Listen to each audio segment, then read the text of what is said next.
Bonjour les amis, c'est Sophie de Permaculture Facile, j'espère que vous allez bien. Aujourd'hui on va parler d'une plante magique pour le potager naturel. Nous allons parler de la consoude. Facile à cultiver, utile pour nourrir les plantes, soigner le sol et même améliorer votre compost. Nous allons voir ensemble comment la cultiver et l'utiliser toute l'année. La consoude est une plante très vivace, elle est rustique et très résistante.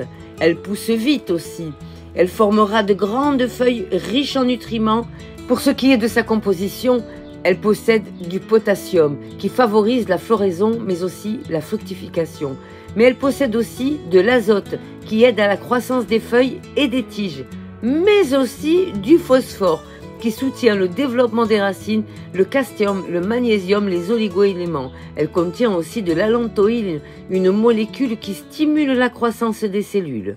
Pour ce qui est du semis, il se pratiquera en pleine terre dès le printemps ou encore à l'automne dans une terre riche, bien humide. C'est environ 2 mois après la plantation que vous pourrez commencer à récolter les premières feuilles pour les utiliser au potager en engrais naturel, en purin ou en paillage. Attirer les pollinisateurs grâce à ces belles fleurs bleues, roses ou blanches parfois. Et vous pourrez aussi vous en servir pour accélérer le composteur grâce à sa richesse en nutriments. Pour ce qui est de l'entretien, la consoude aime les terres humides mais supporte la sécheresse grâce à ses racines profondes.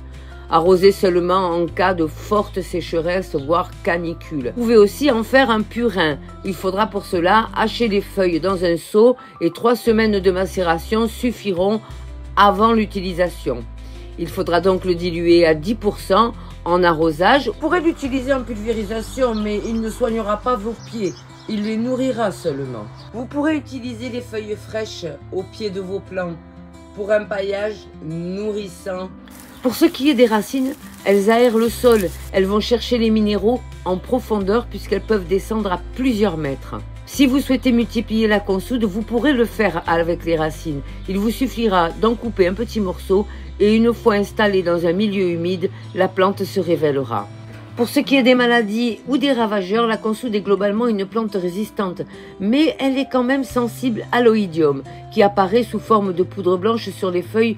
Pour limiter les risques, espacez vos plants de consoude, arrosez au pied et évitez de mouiller le feuillage.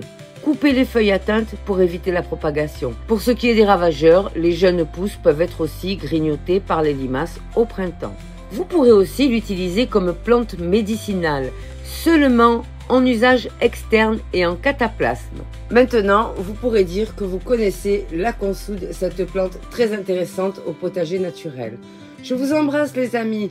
Partagez pour aider les débutants.